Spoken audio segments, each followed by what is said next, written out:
ظلم اور ناشکری کرنے والی قوموں سے نعمتیں چھین لی گئیں۔ ایمان والوں، عہد کی پاسداری کرو، کسی بھی ایسے عمل سے گریز کریں جس سے وحدت کو نقصان پہنچے۔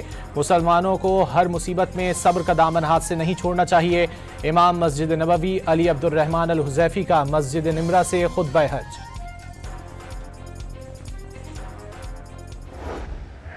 میدان عرفات میں اللہ کے مہمانوں کو گرمی سے بچانے کے لیے سعودی حکومت کے خصوصی انتظامات، کولنگ سسٹم کی سہولیات اور برف کے بیگ تقسیم کیے گئے۔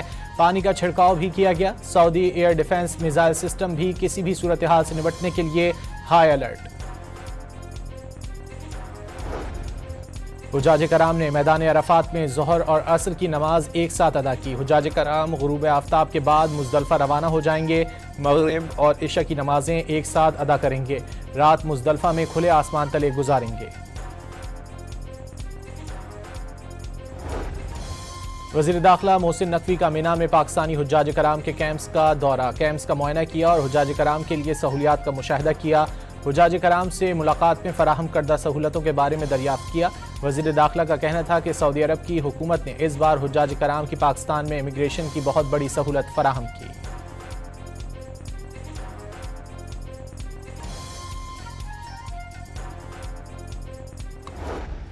وزیر اعظم 4 روزہ دورہ چین مکمل کر کے وطن واپس روانہ۔ پاکستان اور چین کا اسٹریٹجک تعاون مزید مضبوط بنانے پر اتفاق۔ چینی صدر شی جن پنگ، وزیر اعظم لی چیانگ اور شہباز شریف کے درمیان وفود کی سطح پر مذاکرات میں متعدد امور پر پیش رفت، مشترکہ اعلامیہ جاری۔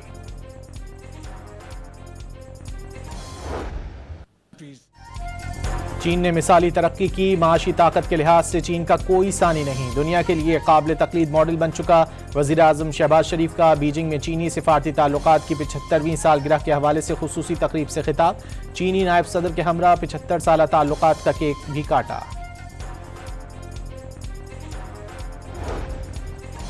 وزیر اعظم شہباز شریف کا بیجنگ میں آئی بی آئی کارپوریشن کے ہیڈ کوارٹرز کا دورہ۔ چینی سرمایہ کاروں کو کراچی میں پورٹ قاسم کے قریب قائم پہلے خصوصی اقتصادی زون کا دورہ کرنے کی دعوت دی گئی، ہر ممکن سہولیات فراہم کرنے کی یقین دہانی۔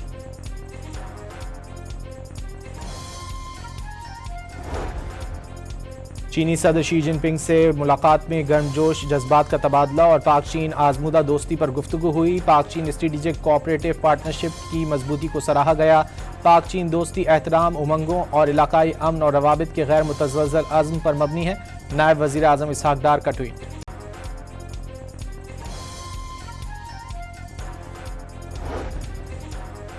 پاکستان کے ثالثی کردار کی عالمی سطح پر پذیرائی جاری۔ امریکہ ایران کشیدگی کے دوران پاکستان قابل اعتماد ثالث کے طور پر سامنے آیا۔ ٹی آر ٹی کے مطابق فیلڈ مارشل عاصم منیر کے ثالثی اور سفارتی کردار نے پاکستان کے علاقائی اہمیت کو نئی تقویت دی۔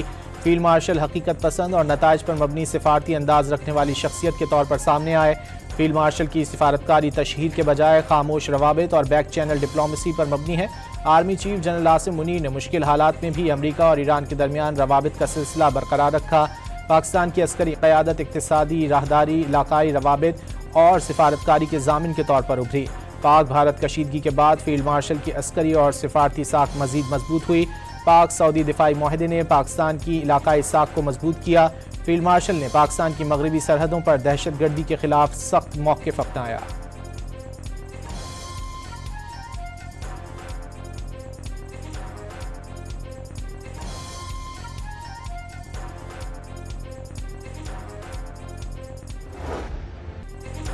پاکستان کے فعال سفارتی کردار نے عالمی سطح پر دھاک بٹھا دی۔ مشکل چیلنجوں کے باوجود پاکستان معاشی میدان میں کامیاب رہا۔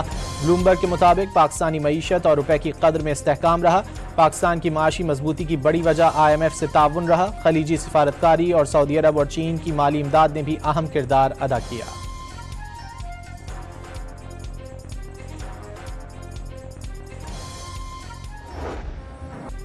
امریکہ کی جانب سے آبنائے ہرمز کے قریب ایرانی افواج پر حملہ۔ پینٹاگون نے بلا اشتعال ایرانی کارروائیوں کے خلاف دفاعی رد عمل قرار دے دیا۔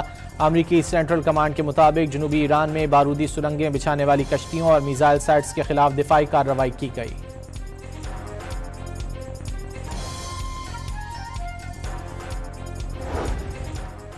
پاسداران انقلاب کا جدید امریکی ڈرون مار گرانے کا دعویٰ۔ پاسداران انقلاب کے مطابق دشمن طیارے کی نشاندہی کے بعد کارروائی کی گئی۔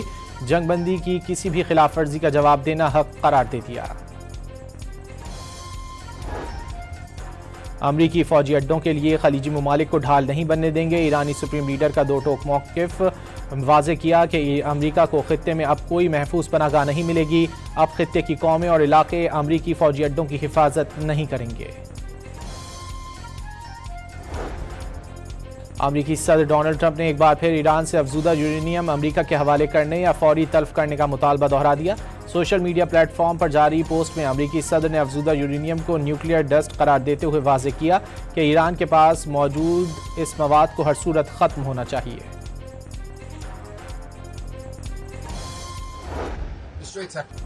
امریکی وزیر خارجہ مارکو روبیو کے مطابق ایران کے ساتھ مذاکرات میں کچھ دن لگ سکتے ہیں۔ واضح کیا کہ آج قطر میں مذاکرات ہو رہے ہیں۔ آبنائے ہرمز کسی نہ کسی طریقے سے کھلی رہے گی۔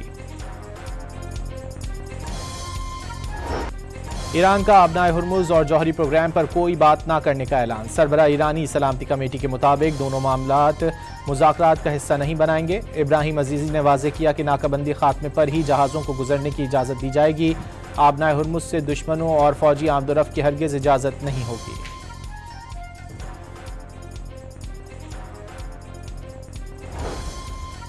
نائب وزیر اعظم اسحاق ڈار سرکاری دورے پر نیو یارک پہنچ گئے۔ اقوام متحدہ میں پاکستان کے مستقل مندوب عاصم افتخار احمد اور نیو یارک میں پاکستان کے قونصل جنرل عامر احمد اتوزئی نے استقبال کیا۔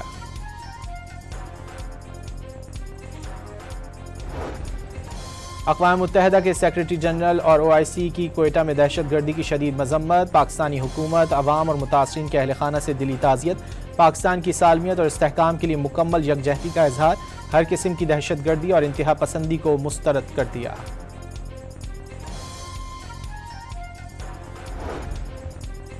وزیر اعلیٰ پنجاب سے ایشین انفراسٹرکچر انویسٹمنٹ بینک کے چیف انویسٹمنٹ آفیسر کی ملاقات۔ باہمی دلچسپی کے امور اور ادارہ جاتی تعاون بڑھانے پر تبادلہ خیال۔ وزیر اعلیٰ پنجاب کی ایشین انفراسٹرکچر انویسٹمنٹ بینک کو پنجاب میں ڈیولپمنٹ پروجیکٹ میں شراکت داری کی پیشکش۔ ایشین انفراسٹرکچر انویسٹمنٹ بینک سے تعاون اربن کلچر میں مثبت تبدیلی کا باعث ہوگا۔ مریم نواز کی گفتگو۔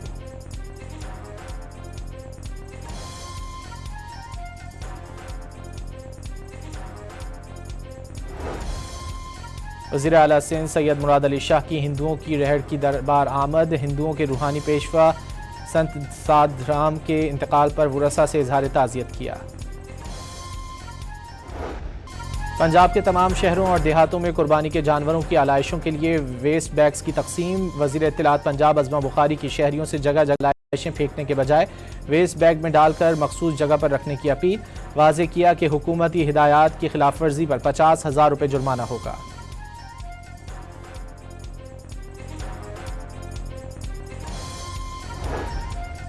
عید الاضحیٰ میں صرف ایک دن رہ گیا۔ شہریوں کی بڑی تعداد نے مویشی منڈیوں کا رخ کر لیا۔ کراچی کی ملیر منڈی جانوروں سے خالی ہو گئی۔ ناردرن بائی پاس پر بھی جانوروں کی تعداد کم۔ لاہور کی شاہپور کانجرا مویشی منڈی میں خوبصورت بیل کی دھوم مچ گئی۔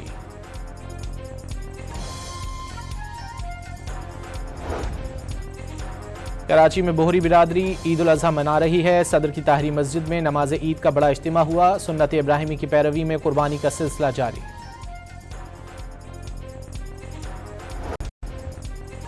آسٹریلوی کپتان مچل مارش ٹخنے کی انجری کا شکار ہو گئے۔ پاکستان کے خلاف ون ڈے سیریز سے باہر ہونے کا خدشہ۔ کپتانی کے لیے جوش انگلس مضبوط امیدوار بن گئے۔ اور پاکستان کے اذان علی خان نے junior squash gold tournament Washington D C اپنے نام کر لیا۔